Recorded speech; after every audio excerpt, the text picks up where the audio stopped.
বাংলায় একটা কথা আছে, যদিও কথাটা স্ল্যাং, আমার ক্ষমা করে দিয়েন। সেটা হলো, দাদাই কইছে ভাই আনন্দের আর সীমা নাই।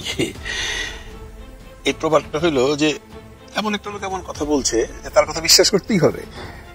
সে কি মানে কোনো তথ্য প্রমাণ দিয়া কোনো কথা বলছে বা কোনো প্রমাণাদি দিয়া কোনো কথা বলছে না, দাদাই কইছে। দাদাই যেহেতু আমার ভাই কইছে, তার মানে আমি আনন্দেই আছি। সামাজিক যোগাযোগ মাধ্যমে এই মুনামিকে নিয়ে ছড়ানো হচ্ছে নানা রকম মিথ্যা তথ্য, অশ্লীল তথ্য, নোংরামি চূড়ান্তকে ধারণ করেছে। এবং সবচেয়ে মজার বিষয় হচ্ছে যে বিএনপি এবং আওয়ামী লীগ তারা কিন্তু একে অপরের রাজনৈতিক শত্রু। একজন ক্ষমতা পেলে একজনকে নির্মূল করতে চায়। কিন্তু এই অধ্যাপক শেহরিন আমিন মুনামির ক্ষেত্রে এই আওয়ামী লীগ বিএনপি একই অবস্থানে আছে এবং তারা উভয়ের সঙ্গে সহমত। আওয়ামী লীগ বিএনপি এখন সহমত ভাই হয়ে গিয়েছে। রাজপথে তোলপাড় সৃষ্টিকারী ঘোষণা দিয়েছে জামাত। এর মানে সামনে কঠিন উত্তেজনা আসছে। জামাত ডাক দিলেই রাজপথে গণজোয়ার তৈরি হয়, জনসমুদ্র তৈরি হয়। এত বড় জনসমুদ্র, এত বড় জনসমাগম করার সক্ষমতা বাংলাদেশের আর কোন রাজনৈতিক দলের নাই। এই ডাকসুর এই উদ্যোগের বিরোধিতা করছে এরা প্রত্যেকেই ওই সিন্ডিকেটের সদস্য। এদের প্রত্যেকের পকেটে ওই যে একটা অংশ সন্ধ্যার পরে বিক্রির যে মাদক বিক্রির যে টাকা এদের পকেটে চলে যায়। এবং এরা বছরের পর বছর ছাত্রত্ব নাই, 2008-9 সালে ভর্তি হয়েছে, এখনো বিশ্ববিদ্যালয়ে পড়ে আছে শুধু এই ব্যবসা করার জন্য। খামাখা বসে থাকে এখানে। প্রথম আলো আজকে একটা নিউজ করছে, আপনারা সবাই হয়তো এতক্ষণে দেখে ফেলছেন, যে এনসিপি বিএনপির সাথে জোটে যাচ্ছে এবং 20টি সিট চাইছে এবং 3টা মন্ত্রিত্ব চাইছে। খবরটা কি সত্য? এই খবরটা যদি আপনারা কেউ পড়ে থাকেন তাহলে দেখবেন এর মধ্যে কোনো সত্যতা নাই। নির্ভরযোগ্য সূত্রে প্রকাশ, এনসিপির কয়েকজন নেতার সাথে কথা বলেছি, বিএনপির কয়েকজন নেতার সাথে কথা বলেছি, কিন্তু কার সাথে কথা বলছেন, কে বলছে এনসিপি 20টা সিট চাইছে, কে বলছে এনসিপি 3টা মন্ত্রিত্ব চাইছে, সেটা কিন্তু প্রথম আলো বলতে পারে নাই। যিনি লিখছেন, যিনি সংবাদটা করছেন, উনি একটা কাঁচা সাংবাদিক। কারণ আমরা সংবাদ মাধ্যমে যে খবরগুলো দেখি, যে খবরগুলো প্রমাণাদি দিয়ে বলা হয়, সেগুলোকে নিশ্চিত খবরগুলো আমরা ধরি। কিন্তু তথ্য সূত্রে জানা গেছে, তারপরে বিশ্বস্ত সূত্রে জানা গেছে, তারপরে এই সমস্ত কথা বইলা মানুষকে বিভ্রান্ত করে কোনো লাভ নেই। বেসিক্যালি প্রথম হলো থার্ড ক্লাস একটা নিউজ করছে, যেটা করে আজকে পুরো ঢাকা শহরে সমস্ত ইউটিউবারদের এবং যত টক শো আছে সবগুলোকে কাঁপাইয়া দিছে। আজকে আপনারা দেখবেন সমস্ত ইউটিউবাররা যারা রাজনীতি নিয়ে কথা বলছে, যারাই আছে বাংলাদেশে, সেই মোস্তফা ফিরোজ বলেন, মাসুদ কামাল বলেন, জাহিদ হাসান বলেন, ডক্টর জাহিদুর রহমান বলেন, তারপরে ওই যে আরেকজন আছে শিমুল সরকার আছে, এদের এক আলোচনার বিষয়বস্তু একটাই, এই প্রথম আলোর নির্ভরযোগ্য সূত্র। কিন্তু একমাত্র মাসুদ কামাল বলছে যে সে এই খবরটি বিশ্বাস করে না।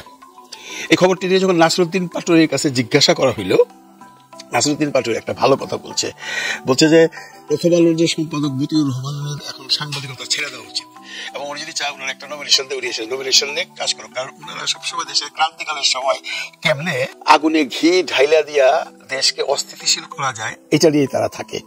তার মানে নাসিরউদ্দিন পাটোয়ারি টোটাল ব্যাপারটাকে অস্বীকার করছে। বিএনপির এমন কোন নেতা এই কথাগুলো কনফার্মেশন দিয়ে বলে নাই যে হ্যাঁ এনসিপির সাথে আমাদের ভাগাভাগি হচ্ছে। এই যে আলোচনা আজকে অনেকদিন যাবত চলতেছে যে এনসিপি বিএনপির সাথে সমঝোতা করছে, এনসিপি জামায়াতের সাথে সমঝোতা করছে, এগুলো বলার সুযোগ পাইছে কেন জানেন? এনসিপি নতুন দল বলে। আর এই যে প্রথম আলো, এ আছে আগুনে ঘি ঢেলা দেওয়ার জন্য। মানে এদের কথা যদি আপনি শুনেন তাহলে আপনি ধৈর্য দিতে পারবেন আবার একটা আমি তুমি দামি নির্বাচন হচ্ছে। আসলেও কি তাই? না, আসলে তাই নয়। এমন কোন সূত্র এই কথা বলে নাই, এমন কোন কনফার্মেশন কোন সূত্রই দেয় নাই যে এনসিপি অলরেডি বিএনপির কাছে ধর্ণা দিছে এবং বিএনপিও বলছে যে হ্যাঁ ঠিক আছে আমরা ভাবতেছি। এই ধরনের কোন নির্ভরযোগ্য সূত্রের কোন খবর আমরা পাই নাই। মানুষ এগুলো কেন বিশ্বাস করতেছে? একটু যদি আমরা পিছনে যাই, দেখেন বেগম খালেদা জিয়ার সম্পর্কে যখন বলা হইল যে উনি 3টি জায়গায় প্রার্থিতা হচ্ছেন, তখন এনসিপি প্রথম ডিক্লারেশন দিল যে আমরা বেগম জিয়ার এগেইনস্টে কোনো প্রার্থিতা দেবো না। এগুলো তাদের রেসপেক্ট। তারা একটা জিনিস জানে, বেগম জিয়া বাংলাদেশে অত্যন্ত গ্রহণশীল এবং অত্যন্ত পপুলার একজন নেত্রী। ওনার কাছে যদি আমি ইলেকশন করি তাহলে পাশ করে আসা সম্ভব হবে না। তার চেয়ে বেশি ভাবছে যে এত বড় একজন নেত্রী ইলেকশনে করছেন এই বয়সে এসে, আমরা তাকে রেসপেক্ট দেখাই। এই রেসপেক্টটাই কিন্তু কাল হয়ে গেছে এনসিপি। অনেকেই বুঝতেছেন যে এই রেসপেক্ট দেখানোর জন্যই এই সমস্ত কথা এখন বিশ্বাসযোগ্য মনে হচ্ছে। কিন্তু আমি যদি আপনাকে রেসপেক্ট করি আর আপনি সেই রেসপেক্টের সুযোগ দিয়ে আপনি কোনো চান্স দেন, তাহলে কিছু বলার নাই। যদি এখানে বিএনপি কোনো কথা বলছে না, বিএনপি কিন্তু একবারও বলে নাই হ্যাঁ আমরা কনফার্ম আমরা দিচ্ছি বা আমাদের কাছে প্রপোজাল আসছে বা আমাকে বলা হয়েছে, এই ধরনের কথা বিএনপিও বলে নাই, এনসিপিও বলে নাই। তাহলে এই যে ব্যাটা, এই যেটা ফালতু পত্রিকা প্রথম আলো, যারা অনেকে পুন্দের আলো কয়, এই প্রথম আলো একটা নিউজ করে দিয়েছে। এখন প্রথম আলো নিউজ শুনলে বা নিউজ পড়লে কিন্তু বাংলাদেশের ম্যাক্সিমাম মানুষ কিছুটা হলেও বিশ্বাস করে। বিশ্বাস করবার আরো কিছু কারণ এখানে কিন্তু অন্তর্নিহিত আছে। যেমন কিছু কিছু সিটে এখনো বিএনপি তাদের প্রার্থীতা দেয় নাই। এটা যেমন কথা উঠছে যে এগুলো রাইখা দিছে তাদের সমমনা দলের জন্য, যে মাহমুদ রহমান মান্না, জুনায়েদ সাকি, ভিপি নূর, রাশেদ, এদের জন্য। পাশাপাশি এনসিপির যত সিট রেখে দিছে, তারা কিন্তু আপনারা যদি একটু খেয়াল করে দেখেন, তারা কিন্তু এই যে এনসিপির যে বড় বড় মানে প্রথম সারির যে নেতাগুলো আছেন, একমাত্র নাহিদ ইসলাম ব্যতীত কারো এলাকায় বিএনপি তাদের প্রার্থিতা এখন পর্যন্ত খালি রাখে নাই। আমি যদি নাম ধরে বলি তাহলে দেখেন, প্রথমে যদি বলি হাসনাত আব্দুল্লাহ যেখান থেকে দাঁড়াবে সেখানে মঞ্জুরুল আহসান নামে একজনকে অলরেডি বিএনপি নমিনেশন দিয়ে দিছে। তারপরে সার্জিজ আলম পঞ্চগড় থেকে দাঁড়াবে, সেখানে অলরেডি বিএনপি তাদের প্রার্থীতা দিয়ে দিছে। ব্যারিস্টার জমিরুদ্দিনের ছেলে ব্যারিস্টার কি নাম, নৌসাদ। তারপরে দেখেন নাসিরউদ্দিন পাটোয়ারি যেখান থেকে দাঁড়াবে সেখানেও বিএনপি মমিনুল হক সাহেবকে নমিনেশন দিয়ে দিছে। তারপরে দেখেন হান্নান মাসুদ যে ভোলার থেকে দাঁড়াবে সেখানেও মাহমুদুর রহমান শামীম সাহেবকে তারা নমিনেশন দিয়ে দিছে। একমাত্র নাহিদ যেখান থেকে দাঁড়াবে সেখানে নমিনেশনটা এখনো দেওয়া হয় না। এবং ঢাকার যে 9, 10 এবং 18 যেগুলো নিয়ে এখনো ফাঁকা রাখছে সেখানে নাকি এখন এনসিপি ঢুকবে, এই ধরনের কথাও লোকমুখে শোনা যাচ্ছে। আমরা কি তাহলে ধরে নিব যে আবার সেই আমি দাবি নির্বাচন হচ্ছে? না, বিএনপি যাই বলুক, প্রথম আলো যাই বলুক, এনসিপি যাই বলুক, নির্ভরযোগ্য সূত্রে যাই বলুক, মূল খবর হচ্ছে যে এনসিপি এখন চেষ্টা করতেছে তাদের 300 আসনই দেওয়ার জন্য। তারা 300 আসনে প্রার্থিতা দেবে। এবং এমনও শোনা যাচ্ছে যে বিএনপিতে যারা নমিনেশন পায় নাই এমন অনেক বড় বড় নেতা আছে। আপনারা জানেন বিএনপিতে প্রতিটি কনস্টিটিউয়েন্সি থেকেই 4 জন 5 জন 6 জন করে প্রার্থীতা আছে, মিনিমাম তো 3 জন আছে। সেইখানে যদি কোনো কারণে জোটের কাউকে দেওয়া হয় তাহলে ওইখান থেকে যারা ওই এলাকার পপুলার তাদেরকে এনসিপি চাচ্ছে, চাওয়াটা স্বাভাবিক। তারা তো একটা বড় দল করতে চাচ্ছে। এখন মানুষের কথা শুনে তো লাভ নাই ভাই, কারণ একটা হিসাব কিন্তু এনসিপি করে ফেলছে। যদি এনসিপি এটার মধ্যে ছিল যে আপনি জোটবদ্ধ হলেও আপনাকে নিজের সেই মার্কা নিয়ে দাঁড়াইতে হবে, এনসিপিতে এটা বুঝে গেছে যে, মনে করেন এনসিপি ঢাকা একটা আসন পাইলো, বিএনপি ছেড়ে দিল, বিএনপি তার কোনো প্রার্থিতা দিল না, কিন্তু সে তো এনসিপি যখন দাঁড়ায় তখন কিন্তু আপনার এই শাপলাকলি নিয়ে দাঁড়াইতে হবে। সে কিন্তু ধানের শীষ নিয়ে দাঁড়াইতে পারবে না, যদিও তার সাথে জোট করছে। শাপলাকলি নিয়ে তার নিজে ফাইট করে তাকে পাশ করে আসতে হবে। এনসিপি এখন সেটাই ভাবতেছে, যদি আমি আমার প্রতীক নিয়েই ফাইট করতে হয় তাহলে তাই করব। তাহলে আমি আমার প্রতীক নিয়ে যদি ফাইট করতে হয় তাহলে বিএনপির সাথে জোট বেঁধে লাভটা কি? এই ধরনের চিন্তাই এখন হয়তোবা এনসিপির মধ্যে আছে। 3 জন মন্ত্রী, এটাও মানুষ হিসাব করে বলে 3 জন মন্ত্রী কে কে হবে? একজন হবে আসিফ মাহমুদ সজীব ভুইয়া, একজন হবে মাহফুজ আলম, একজন হবে নাহিদ ইসলাম, উনি মন্ত্রী ছিলেন, সবাই মনে মনে কলা খাইতেছেন ভাই। যদি কোনো জোট হয়, যদি আবারও কোনো কারণে এনসিপি পাওয়ারে আসে, মানে কারোর সাথে জোট গ্রহণ করে, আপনারা কি শিওর যে এই 3 জনকে আবার মন্ত্রিত্ব দিবে? কেন এই 3 জনের মধ্যে আমি নাহিদকে আলাদা রাখলাম, নাহিদ ইসলাম বেশি দিন মন্ত্রিত্ব ছিল না, মানে উপদেষ্টা ছিল না, বাকি 2 জন তো ছিল, তাদের 2 জনের ক্রিয়াকর্ম মানুষ দেখছে। যদি এরকম সিচুয়েশন হয় তাহলে নতুন কোনো কাউকে মন্ত্রিত্ব দিবে। এই ধরনের বানোয়ার গল্প নিয়ে এখন পুরা এই ভার্চুয়াল মিডিয়া সরব। আপনারা যদি খোলেন তাহলে খালি একটাই আলোচনা দেখবেন, এনসিপির 20 সিট চাইছে, 3টা মন্ত্রিত্ব চাইছে, ও মন্ত্রীর নামও তারা বলে দিতেছে। এই যদি নির্বাচনের অবস্থা হয় তাহলে আমরা যে আসল দৃশ্যপট চলছে তলে তলে, সেগুলোর থেকে কিন্তু আমরা বিতাড়িত হচ্ছি। আমরা অরিজিনাল গল্পগুলো জানতে পারছি না, অরিজিনাল ঘটনাগুলো জানতে পারছি না। আমরা শুধু ওই যে দাদাই কইছে আনন্দের আর সীমা নাই। ভালো থাকেন সবাই, ভালো রাখেন সবাইকে। আল্লাহ হাফিজ। অ্যাসিস্ট্যান্ট প্রফেসর শাহরিন আমিন মোনামি, এই ভদ্রমহিলাকে আপনারা যে সময় থেকে চিনেন, ঠিক আমিও ঠিক সেই সময় থেকেই চিনি। ডাকসু নির্বাচনের সময় ছাত্র দলের যে জিএস ক্যান্ডিডেট, তার সঙ্গে আমার ঝামেলা হয়েছিল, কথা কাটি হয়েছিল, পরে দুজনের কাছে সরি বলেছেন, সেখানে মিটে গিয়েছে। তো এই ভদ্র মহিলার জুলাইতে কি অবদান আমি জানি না, কিন্তু সবারই যে জুলাই আন্দোলনে অবদান থাকতে হবে এমন কোনো কথাও নেই। তো সেই ভদ্র মহিলা এই ডাকসু নির্বাচনের পরে খুব একটা লাইমলাইটে এসে পড়লো, তাকে নিয়ে আলোচনা সমালোচনা, এবং তিনিও ঢাকা বিশ্ববিদ্যালয়ে ডাকসুকে বিভিন্ন কাজে সহযোগিতা করতেছেন। বিশেষ করে ডাকসুর বিভিন্ন যে পরিকল্পনা আছে, যেমন ঢাকা বিশ্ববিদ্যালয়ে ভ্রাম্যমাণ অন্ধকার উচ্ছেদ, ভিক্ষুক মুক্তকরণ, তারপরে খাবারের মান বৃদ্ধি, তারপরে গণরুম বিনাশ করা, এইসব বিভিন্ন বিষয়ে এই শাহরিন আমিন মোনামি তিনি ডাকসু নেতৃবৃন্দকে সাহায্য করতেছেন, হুইচ ইজ গুড। কিন্তু ইদানিং দেখতেছি সামাজিক যোগাযোগ মাধ্যমে এই মোনামিকে নিয়ে ছড়ানো হচ্ছে নানা রকম মিথ্যা তথ্য, অশ্লীল তথ্য, নোংরামি চূড়ান্ত ধারণ করেছে। এবং সবচেয়ে মজার বিষয় হচ্ছে যে বিএনপি এবং আওয়ামী লীগ তারা কিন্তু একে অপরের রাজনৈতিক শত্রু। একজন ক্ষমতা পেলে একজনকে নির্মূল করতে চায়, কিন্তু এই অধ্যাপক শাহরিন আমিন মোনামির ক্ষেত্রে এই আওয়ামী লীগ বিএনপি একই অবস্থানে আছে এবং তারা উভয়ের সঙ্গে সহমত। আওয়ামী লীগ বিএনপি এখন সহমত ভাই হয়ে গিয়েছে। অবাক কাণ্ড না?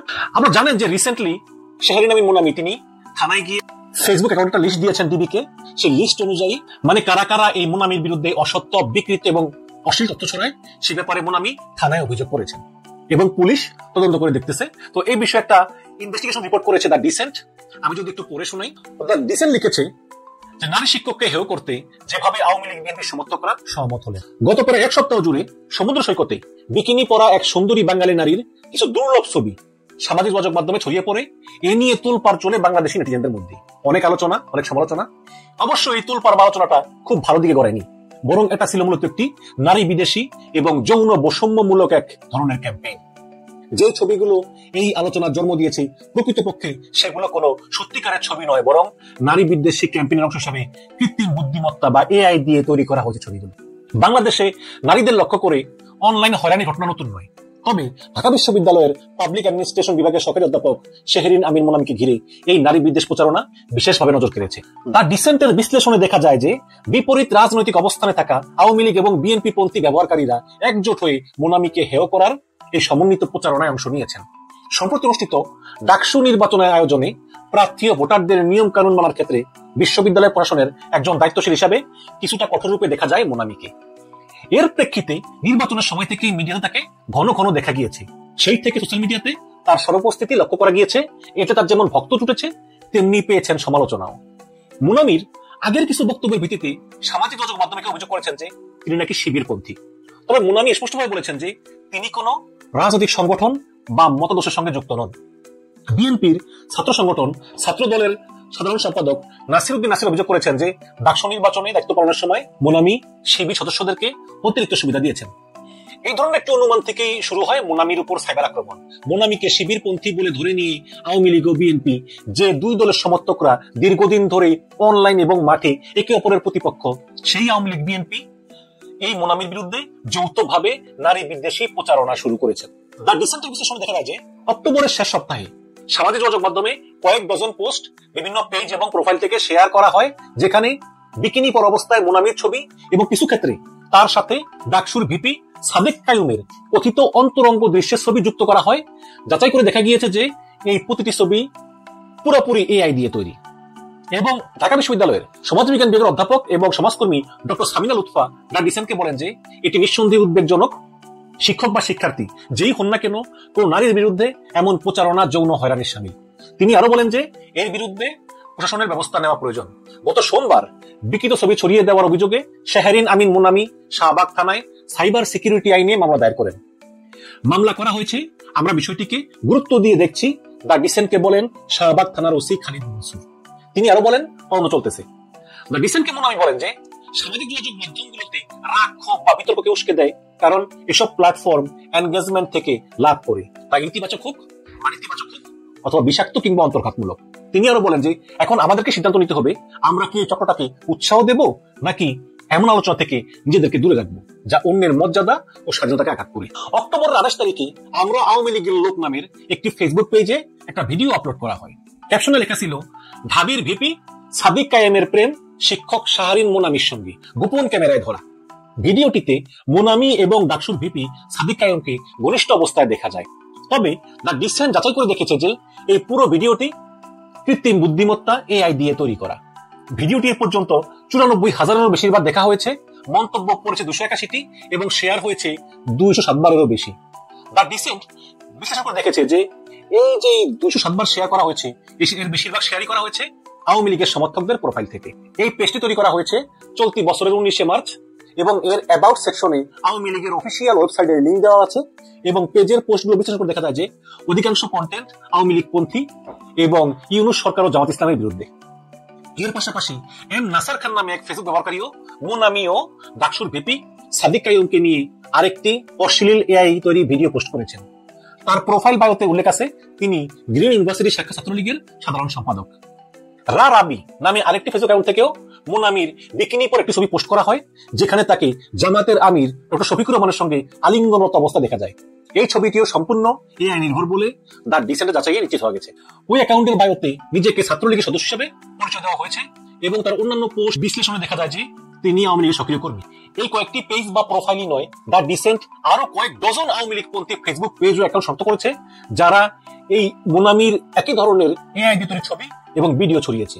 এবং শুধু আওয়ামী লীগই নয়, দ্য ডিসেন্ট বিশেষ করে দেখেছে যে বিএনপি সমর্থকরাও ঢাকা বিশ্ববিদ্যালয়ের শিক্ষক শাহরিন আমিন মোনামিকে নিয়ে ভুয়া ছবি এবং বিভ্রান্তিকর তথ্য ছড়ানোর সঙ্গে যুক্ত ছিলেন। বিএনপি মিডিয়া সেল নামে একটি পেজ, এটা অফিসিয়াল বিএনপি মিডিয়া সেল না, এটা ভিন্ন একটা বিএনপি মিডিয়া সেল, অফিসিয়াল না।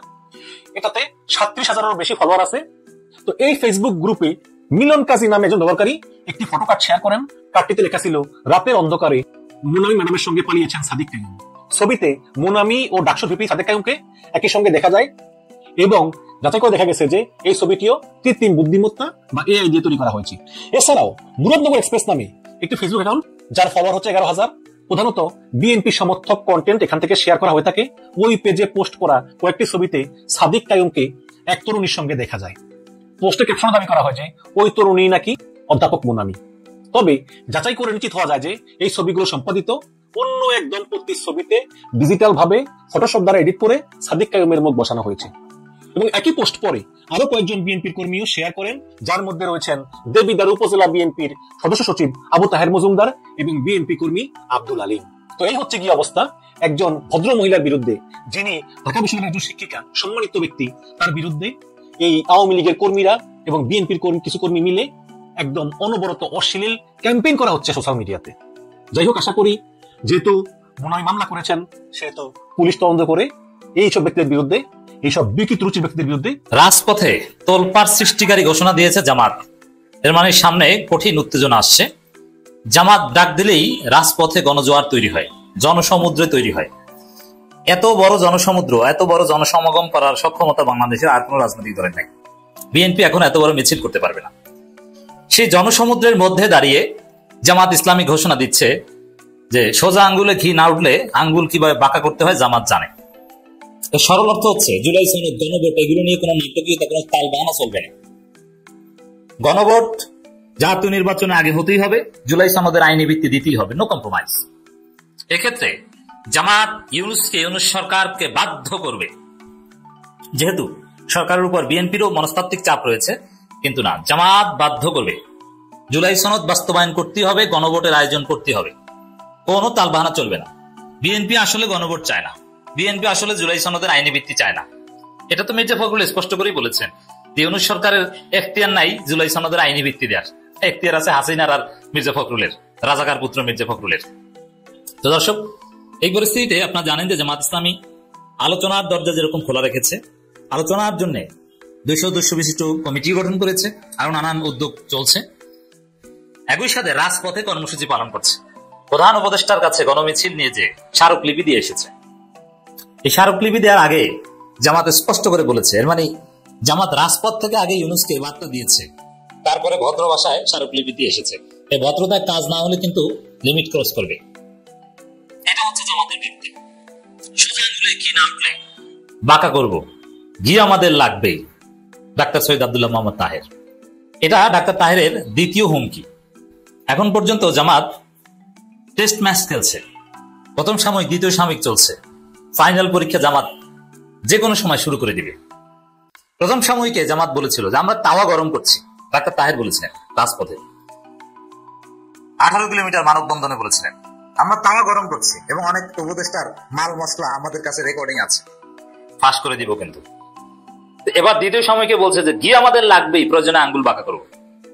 এর অর্থ হচ্ছে জামাত প্রয়োজনে হরতাল, অবরোধ, এই টাইপের কর্মসূচিও পালন করবে, কিন্তু জুলাই সনদ নিয়ে কোনো টাল বাহানা সহ্য করবে না। জুলাই সনদকে ধামাচাপা দিয়ে কোনো পাতানো নির্বাচনের মাধ্যমে বিএনপিকে ক্ষমতা এনে দেওয়া যাবে না। জামাত এটা ঠেকিয়ে দিবে এট এনি কস্ট। অতএব সোজা আঙ্গুলে ঘি না উঠলে আঙ্গুল বাঁকা করব, ঘি আমাদের লাগবেই, এই বার্তার তাৎপর্য এটাই যে ইউনূসকে বাধ্য করা হবে, তারপরে জুলাই সনদ, গণভোট, এগুলো নিয়ে কোনো কম্প্রোমাইজ চলবে না, এগুলো ধামাচাপা দেওয়া যাবে না।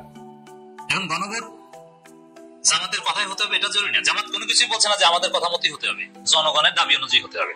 বিএনপি যাতে উপরে একমত ওইটি বাস্তবায়ন হোক, কিন্তু গণভোট জাতীয় নির্বাচনের দিন আয়োজনের নামে বিএনপি মূলত গণভোট বানচাল করতে চায়, জুলাই সনদ ভুলিয়ে দিতে চায়, ধামাচাপা দিতে চায়। জামাত এই জায়গায় আঙ্গুল বাঁকা করছে বা করবে, আঙ্গুল বাঁকা অলরেডি করেছে, এখন আঙ্গুল ঢুকানোর অপেক্ষায়। ইউনূস এক সপ্তাহ পর কি করেন এটার উপর নির্ভর করবে জামাত এই বাঁকা আঙ্গুল ঘিয়ের বোতলে ঢুকাবে কি ঢুকাবে না। দর্শক, জামাত ইসলামের সেক্রেটারি জেনারেল অধ্যাপক মিয়া গোলাম পরোয়ার বলেছেন, জুলাই সনদ বাস্তবায়ন না হলে আপনার সব সম্মান আপনি নষ্ট করবেন। এটা একটা কঠিন হুমকি। এই হুমকির অর্থ কি? যে জুলাই সনদ বাস্তবায়ন না হলে ইউনূস পতন আন্দোলন হবে, ইউনূসকে টেনে হিসেবে জামাত ক্ষমতা থেকে নামিয়ে দিবে। কারণ যে জুলাই সনদ বাস্তবায়ন করতে পারবে না এরকম ধৈর্য সরকারের কোনো দরকার নাই। এর মাধ্যমে ইউনূসকে জামাত স্মরণ করিয়ে দিল আগামী এক সপ্তাহ পর যে সিদ্ধান্ত নেবে। আপনি যাই করেন না কেন, জুলাই সনদ বাস্তবায়ন আইনি ভিত্তি, এটা মাথায় রেখে করবেন। বিএনপির যে ধান্দা, বিএনপির উপর যে ভারতের অ্যাসাইনমেন্ট যে জুলাই ভুলিয়ে দাও, ৭২ সংবিধানের টেনিকস অক্ষুণ্ণ রাখো, এই জায়গায় যদি ইউনূস কম্প্রোমাইজ করে তাহলে ইউনূসের মান সম্মান থাকবে না। মান সম্মান কিভাবে নষ্ট করবে? রাজপথে আন্দোলন করে ইউনূসের পতন ঘটাবে। এক। দ্বিতীয় হচ্ছে, জামায়াত ইসলামী যদি এই সরকারের পতনের দাবিতে আন্দোলন করে তাহলে মান সম্মান এমনিতেই থাকে না। কারণ এই সরকার টিকে আছে জনগণের সমর্থনে, আর জনগণের মধ্যে সবচেয়ে আনডিস্টার্বিং সমর্থন দিয়ে আসছে সরকারকে জামায়াত ইসলামী। সেই সরকারের বিরুদ্ধে যদি জামাতকে রাস্তায় নামতে হয়, এটা সরকারের মান সম্মান এমনিতেই নষ্ট করে। এছাড়া অনেক উপদেষ্টাদের মাল মশলা জামাতের কাছে রেকর্ডিং আছে, সেগুলো ছেড়ে দিলেও মান সম্মান নষ্ট হবে। অতএব মান সম্মান না কুয়াতে চাইলে জুলাই সনদ যেন বাস্তবায়ন করে। এখন জুলাই সনদ বাস্তবায়ন এটা জামাতের দলীয় কোনো দাবি না। আপনি পিআরকে আপনি বলতে পারেন যে ওটা জামাতের দলীয় দাবি, যদিও এই দাবির পক্ষে ৭৫% মানুষ আছে, ঠিক আছে, তারপরও পিআরকে জামাতের দাবি পান। কিন্তু জুলাই সনদে তো বিএনপিও একমত, পুরো দল, সবাই, সমস্ত বাংলাদেশ একমত। অতএব জুলাই সনদের ক্ষেত্রে জামাত বলছে যে বাস্তবায়ন না করলে কিন্তু মান সম্মান থাকবে না। জুলাই সনদের ক্ষেত্রে জামাত ইসলামী বলছে গণভোট না হলে কিন্তু আঙ্গুল বাঁকা করবো। ঘি আমাদের লাগে, ঘি মানে কি? ঘি হচ্ছে জুলাই সনদ। অতএব জামাত এই মুহূর্তে যে আঙ্গুল বাঁকার কথা বলছে, ঘি লাগবে কথা বলছে, এবং সেটা না হলে সরকার মান সম্মান থাকবে না বলছে, এটা জুলাই সনদ, এটা জামাতের দলীয় কিছু না। এটা শহীদদের রক্তের সাথে সম্পর্কিত, এটা জুলাই বিপ্লবের মৌলিকত্বের সাথে সম্পর্কিত, জুলাই যোদ্ধাদের জীবনের নিরাপত্তার সাথে সম্পর্কিত, এই সরকারের বৈধতার সাথে সম্পর্কিত, এই সরকারের লোকজনের এবং জুলাই যোদ্ধাদের ভবিষ্যতে ফাঁসি হবে কি হবে না এই প্রশ্নের সাথে সম্পর্কিত। অতএব এই দাবিতে জামাত সিরিয়াস এবং এই দাবি বাস্তবায়ন হবে, এই বিষয়ে কোনো কম্প্রোমাইজ হবে না। আগেই গণভোট হতে হবে। এখন জাতীয় নির্বাচনের দিন গণভোট মানে জুলাই সনদ ঝুলিয়ে দেয়া, মূলা ঝুলিয়ে দেয়া। আর জাতীয় নির্বাচন আগে গণভোট হওয়া মানে জুলাই সনদ বাস্তবায়নের প্রকৃত আকাঙ্ক্ষা, এবং জাতীয় নির্বাচনের দিন গণভোট হওয়া মানে একটা কারচুপির নির্বাচন। আর জাতীয় নির্বাচনের আগে গণভোট হওয়া মানে জাতীয় নির্বাচনে কারচুপির কোনো সুযোগ থাকবে না। চেষ্টা করেছে বাংলাদেশ জামাত ইসলামী নায়েবে আমির ডাক্তার সৈয়দ আব্দুল্লাহ মোহাম্মদ তাহের বলেছেন, বাংলাদেশে এখন একদিনে যে চাঁদাবাজি হয় তা দিয়ে প্রতিদিনই গণভোট করা সম্ভব। ওই যে যুব দলের নয়ন যে পরিমাণ চাঁদাবাজি করেছে ওইটা দিয়ে গণভোট সম্ভব। নাসিরউদ্দিন পাটোয়ারি বলেছে, নো হাঙ্কি বাঙ্কি, জাতীয় নির্বাচনের আগেই গণভোট হতে হবে। সরকারকে বলবো চাঁদাবাজি বন্ধের ব্যবস্থা করে গণভোট আয়োজন করুন। অতএব এই বিএনপির চাঁদাবাজির বিরুদ্ধে কিন্তু জামাত সোচ্চার। বিএনপিকে এবার ধ্বংস করবে চাঁদাবাজি। আপনি লিখে রাখেন, এই চাঁদাবাজির কারণে বিএনপি জয় বাংলা, চাঁদাবাজি বিএনপির কবর, চাঁদাবাজি বিএনপির আজরাইল। অতএব এই চাঁদাবাজি বিষয়টা খুব সুন্দরভাবে সামনে আনছে জামাত। জুলাই জাতীয় সনদ বাস্তবায়নে আদেশ জারি, চলতি মাসেই গণভোট 5 দফা দাবিতে জামাত সহ 8 দল প্রধান উপদেষ্টার কাছে স্মারকলিপি দেওয়ার আগে রাজধানী পল্টনে সংক্ষিপ্ত সমাবেশে তিনি কথা বলেন। ডাক্তার তাহের বলেন, আমরা সরকারের চালাকি বুঝি, সোজা আঙ্গুলে ঘি না উঠলে আঙ্গুল বাঁকা করি। সরকারের মধ্যে বিএনপি-পন্থী উপদেষ্টারা এই আকাম করছে। অতএব কথা ক্লিয়ার, হিসাব নিকাশ ক্লিয়ার, সামনে অনেক কিছু দেখবেন রাজপথে প্রয়োজনে। এই যে বিএনপি হঠাৎ করে কোনো জল্পনা নাই, কল্পনা নাই, তাদের 237 আসনে মনোনয়ন তালিকা প্রকাশ করলো, তো এই ব্যাপারে আপনাদের ভিতরে কোনো প্রশ্ন আসলো না? বা এটা কি আসা স্বাভাবিক ছিল না যে হঠাৎ করে কেন বিএনপি এই তাড়াহুড়া করে এত তড়িঘড়ি করে তাদের মনোনয়ন তালিকা প্রকাশ করলো? এবং এই মনোনয়ন তালিকাটা এমন সময় প্রকাশ করেছে যে সময় একটা বিতর্ক, চরম একটা বিতর্ক বিএনপিকে একেবারে অক্টোপাসের মতো জেঁকে ধরেছিল, ঠিক সেই মুহূর্তে কিন্তু বিএনপি ওই বিতর্কটাকে ধামাচাপা দিতে, ওইখান থেকে মানুষের দৃষ্টিকে ভিন্ন দিকে সরানোর জন্য খুব দ্রুত সময়ের ভিতরে এই মনোনয়ন তালিকা প্রকাশ করে 237টি আসনে। ফলে ওই বিতর্ক আর বেশি স্থায়িত্ব লাভ করে না, চলে আসে এই মনোনয়ন প্রার্থীদের দিকে। কিন্তু ওই বিতর্ক তো আসলে একটু বলে রাখা দরকার, না হলে এগুলোর তো একটা ডকুমেন্টস থাকতে হবে। আমি ওই বিষয়টা বলবো, তার আগে ঢাকা বিশ্ববিদ্যালয় সম্পর্কে আসেন দুটি কথা অল্প দুই একটি কথা শুনে আসি। এই ডাকসু নির্বাচনের পরে ছাত্র শিবিরের নেতৃত্বে যে প্যানেলটি, ঐক্যবদ্ধ শিক্ষার্থী প্যানেল, এরা জয়লাভ করার পরে এদের অন্যতম একটা নির্বাচনী ইস্তেহার ছিল যে তারা ঢাকা বিশ্ববিদ্যালয়কে ভবঘুরে, পাগল এবং মাদক মুক্ত একটি ক্যাম্পাস তারা উপহার দেবে, স্বপ্নের ক্যাম্পাস। দীর্ঘদিন ধরে এই ঢাকা বিশ্ববিদ্যালয়ের আনাচে কানাচে, অলিতে গলিতে পাগল ভবঘুরে এদের নামে মাদক ব্যবসায়ী, মাদক সিন্ডিকেট, মাদকের ডিলারেরা তারা ছদ্মবেশে ঘুরে বেড়াতো। সন্ধ্যা নামার সাথে সাথেই তাদের মাদকের বিভিন্ন চালান চলে যেত বিভিন্ন হলে হলে, বিভিন্ন রুমে রুমে, এবং এর একটা অংশ, এর যে মূল্য, এই মূল্যের একটা অংশ চলে যেত বিভিন্ন ছাত্র নেতাদের ঘরে ঘরে, তাদের পকেটে পকেটে চলে যেত। ডাকসুতে এই প্যানেলটি জয়লাভ করার পরে এরা চরমভাবে সিদ্ধান্ত নিল যে এইখান থেকে মাদক যে করেই হোক বিতরণ করতে হবে। কারণ এরা কি করতো, সন্ধ্যার পরপরই ছাত্রীদেরকে, নারী শিক্ষার্থীদেরকে এরা হ্যারাসমেন্ট করতো, বিভিন্ন ধরনের উস্কানিমূলক কথাবার্তা বলতো, এমনকি তাদেরকে সেক্সুয়াল হ্যারাসমেন্ট পর্যন্ত করা হয়েছে। এরকম অহরহ ঘটনা আছে। পুরুষদেরকেও, অর্থাৎ ছাত্রদেরকেও সুযোগ পেলেই মারধর, ছিনতাই, তারপরে কেড়ে নিয়ে ধাক্কা দিয়ে ফেলে দেয়া, এমনকি হত্যার মতো ঘটনাও ঘটেছে। এই সর্বশেষ 5 আগস্টের পরেও ছাত্র দলের আমাদের জুলাই যোদ্ধা সাম্যকে কিন্তু সেখানে হত্যা করা হয়েছে।